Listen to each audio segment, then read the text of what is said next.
Assalamualaikum warahmatullahi wabarakatuh.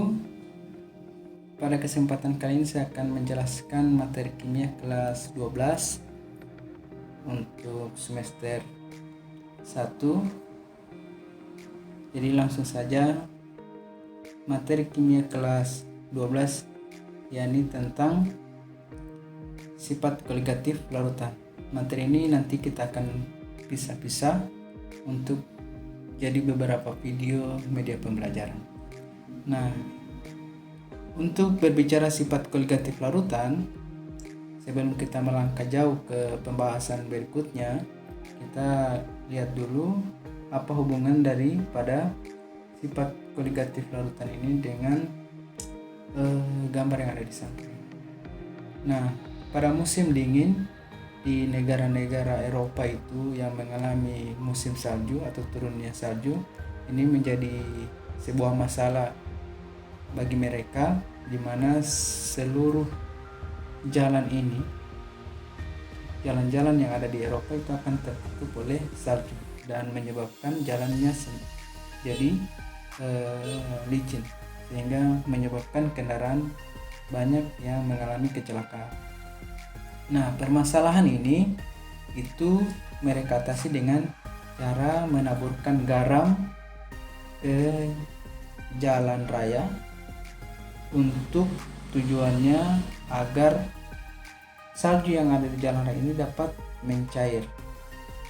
Nah, cara mengatasi permasalahan tersebut itu didasarkan pada pengetahuan tentang ilmu kimia, tidak lepas dari ilmu kimia, yakni tentang sifat larutan atau yang dikenal dengan atau disebut dengan sifat koligatif larutan. Nah, sifat koligatif larutan itu yakni sifat larutan yang hanya ditentukan atau dipengaruhi oleh jumlah partikel zat terlarut. Nah, yang kalian harus garis bawahi adalah berbicara tentang larutan berarti ada dua. Yang pertama adalah zat pelarut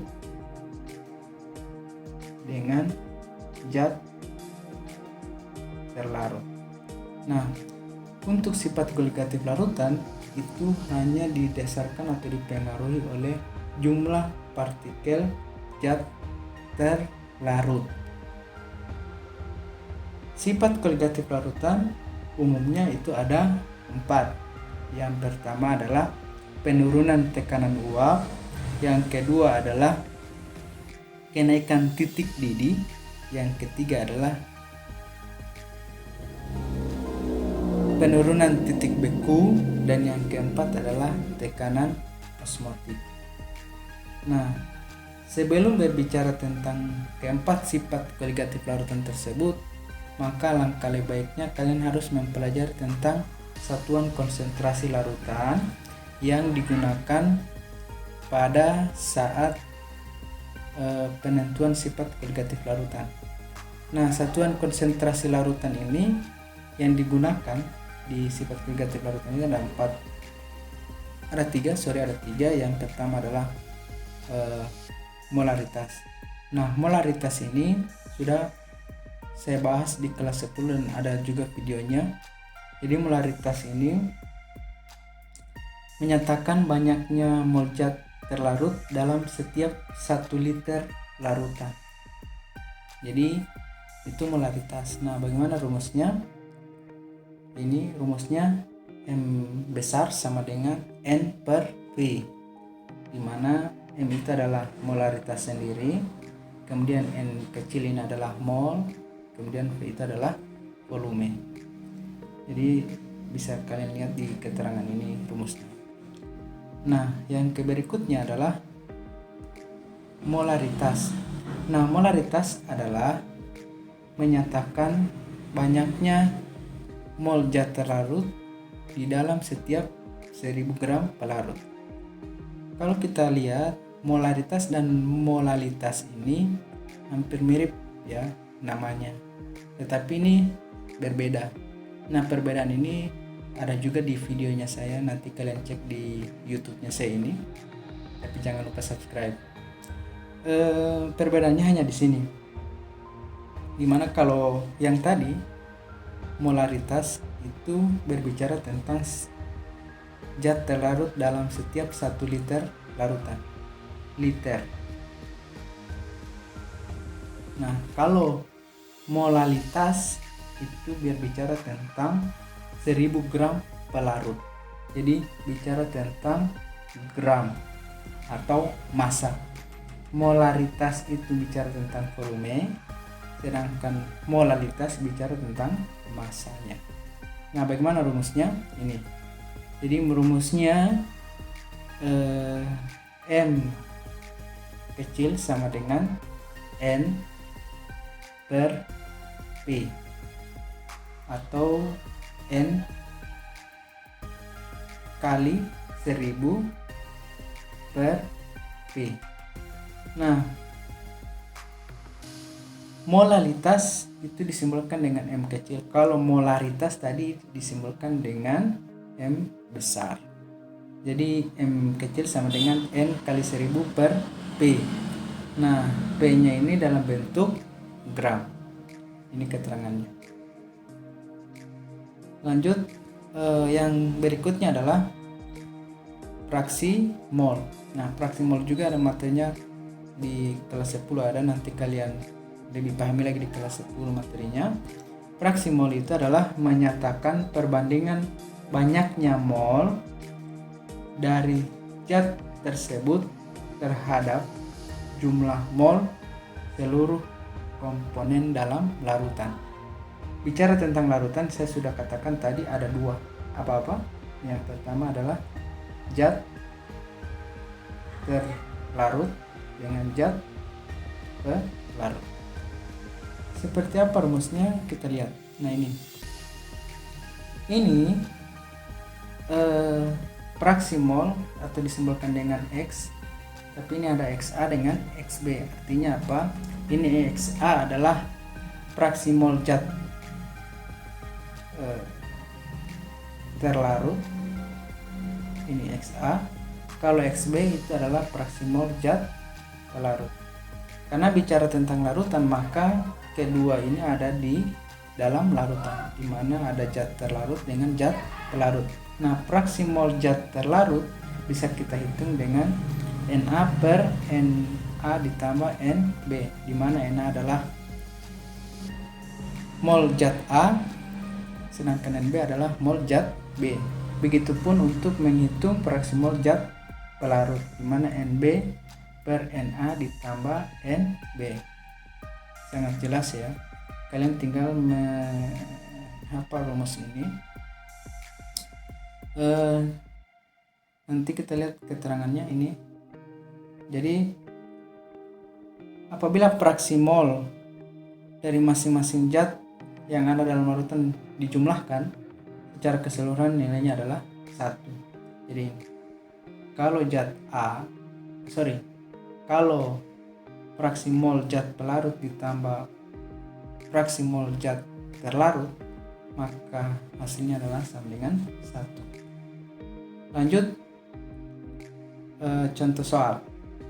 Kita lihat contoh soal. Nah, ini contoh soal. Hitunglah konsentrasi larutan yang dibuat dari 2 gram kristal NaOH ini yang dilarutkan ke dalam air sehingga volumenya menjadi 500 ml, di mana mR NaOH itu adalah 40. Jadi kita disuruh menentukan konsentrasi larutan, tapi kita tidak tahu apakah ini M besar atau M kecil. Apakah kita disuruh tentukan untuk molaritas atau molalitas? Nah, cara mengidentifikasinya cukup kita lihat soalnya. Kalau ini bicara tentang volume, maka secara otomatis yang kita tentukan adalah molaritas atau M besar. Nah, seperti apa? Ini dia. Jadi mula-mula yang harus kita tentukan terlebih dahulu adalah molnya. Karena rumus menghitung M besar itu mol per N kecil per P. Nah, harus kita tentukan dulu adalah molnya. Molnya ini kan rumusnya di kelas 10 menghitung mol itu adalah massa per mR. Massa per mR. Sehingga kita lihat di soal massanya sama dengan 2 gram. Jadi kita lihat ini massanya sama dengan 2 gram.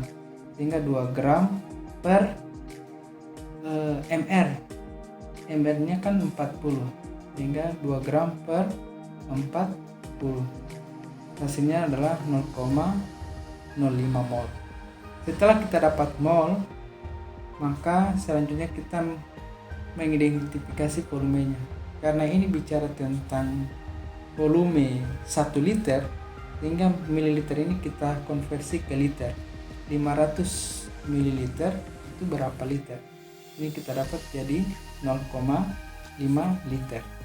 Setelah ada mol dan ada volume dengan ada mol, maka kita masukkan di rumus. Ini M besar, ini adalah N mol, sedangkan ini adalah volume. Jadi 0,05 mol per 0,5 liter. Hasilnya adalah 0,1 mol per liter. Jadi itu untuk menghitung konsentrasi molaritas. Sangat mudah ya. Jika ada pertanyaan silahkan kalian komen di YouTube atau di Google Classroom. Soal nomor 2, hitung molalitas larutan yang terjadi apabila 24 gram kristal MgSO4 dilarutkan dalam 400 gram air, di mana berapa ya mR MgSO4 itu adalah 120. Nah, bagaimana cara menghitung? Langsung kita lihat penyelesaiannya. Ini sama dengan yang tadi, kita menentukan mol. Mol kan sama dengan massa per mR. Jadi massanya berapa? Gramnya. Ini 24 ya. Jadi 24. Kemudian mR-nya adalah tadi sudah ke tutup ini 120. Jadi massa per mR itu cara menghitung mol. Matanya di kelas 10. Jadi 24 per 120. Hasilnya adalah 0,2 mol. Nah, ini molnya sudah kita peroleh. Selanjutnya, bicara tentang molalitas, maka kita tidak bicara tentang volume, tetapi yang kita bicarakan adalah massa. Yang kita bicarakan adalah massa 1000 gram pelarut. Nah, kita lihat di soal berapa gram pelarutnya. Ini di sini dilarutkan dalam 400 gram air, berarti P-nya sama dengan 400 gram. Sehingga kita masukkan di rumus.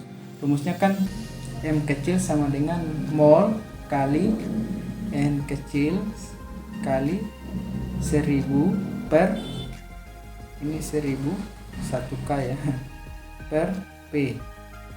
Nah, berarti rumusnya molnya adalah 0,2 kemudian kali 1000 gram per P. P-nya adalah 400. Sehingga kalau kita hitung ini jadi totalnya sama dengan 0,5 molar. Sangat gampang ya. Jadi itu contoh untuk molalitas. Jika ada pertanyaan silakan kalian komen di YouTube atau di Google Classroom, atau kita bisa jelaskan lewat live Zoom meeting. Jadi untuk materi yang pertama kita cukupkan sampai di sini dulu. Nanti kita akan lanjutkan materi ini pada kesempatan berikutnya.